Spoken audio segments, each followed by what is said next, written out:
From the age of 8 to 9, that's when the problems kind of started for me. I didn't know my father, and we grew up in the house. It was just my mum, my sisters, and my brother and that. And I was kind of growing up with my stepfather and stuff, but the relationship with him wasn't that good and stuff. It was kind of like a lot of drink and stuff, and arguing with my mum and that, and a lot of violence and stuff.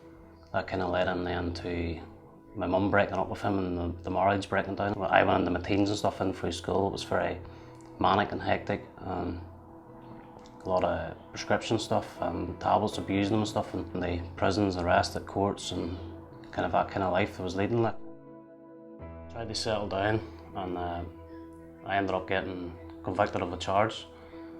And whilst I was in there, I found out, I think it was about 2 months into the sentence, my partner came up to me and she goes, "I have a surprise for you," and she pulled out the scan photo, and that kind of was like the turning point for me, where I wanted to change my life, settle down, do the right things.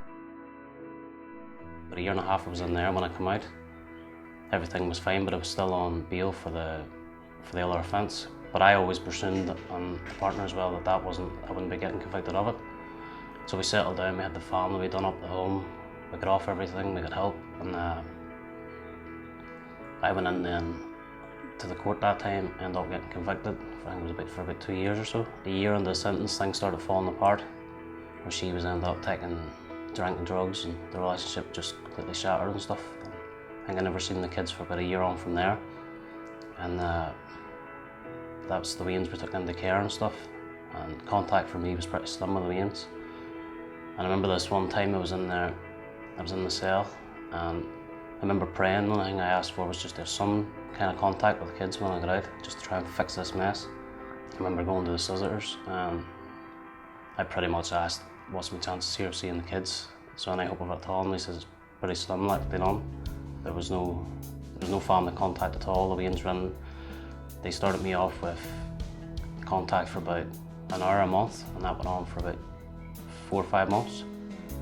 I remember this time I was down in town, and I was approached by, I think it was Scott McNamara, and I very clearly remember him saying to me, "If there was one thing the Lord could do for you today, what would it be?" And I come out with a home, my kids, financial side all sorted and stuff, and I was about 4 or 5 months on from that. I had the home, the church helped me with that, I had full custody of the kids.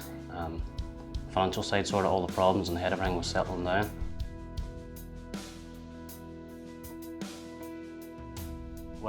With Jesus in my life now, I'm not alone anymore. I don't feel like, I feel of guidance now. I feel like I've somebody to turn to. I've got hope now.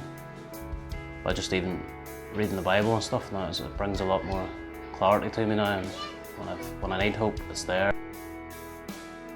Baptisms for me is just letting go of the past, and you start just washing it all away and never having to bring it up again, and just saying that's it. I'm free of my past, and just getting on with my life now, and living a clean life, good life.